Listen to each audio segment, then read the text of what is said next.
Understand this one simple example. In North India, in the forest, hunters will put like this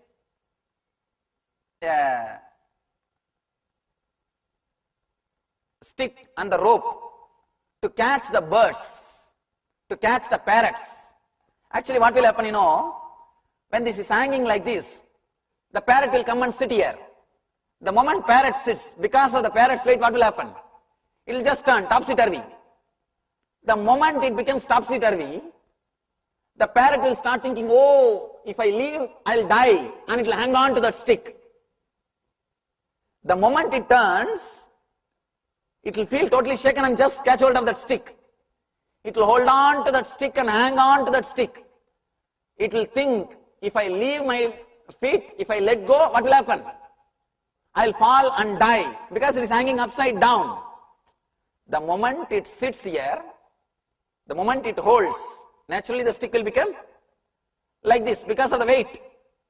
Now, because he thinks, if I let go, I'll fall and die, hurt myself, he will just catch the stick tightly and hang on to it.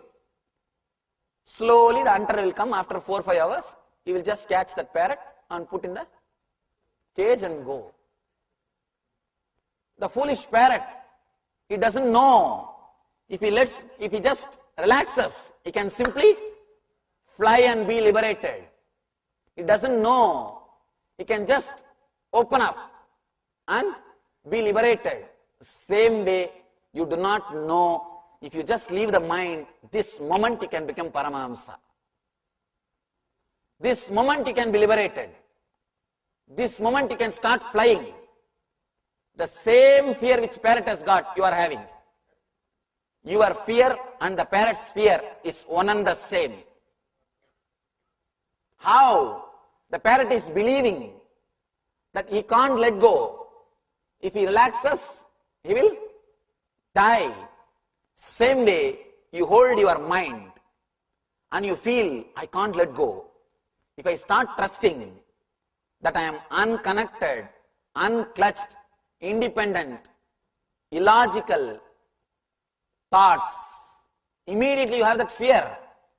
What will happen to my identity which I am showing to the outer world? What will happen to the identity which I am showing to myself? The tremendous fear which that parrot is experiencing. Same fear, nothing else.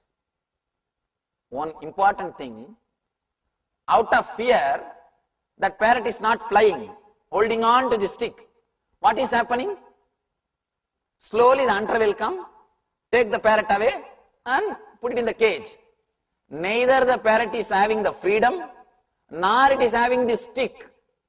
Same way, Yama will come and he will just remove you from your identity. Neither you will be a Paramahamsa, liberated soul, nor you will be able to hold on to the identity which you are having. Neither you will have the freedom, nor you will have the stick which you are holding.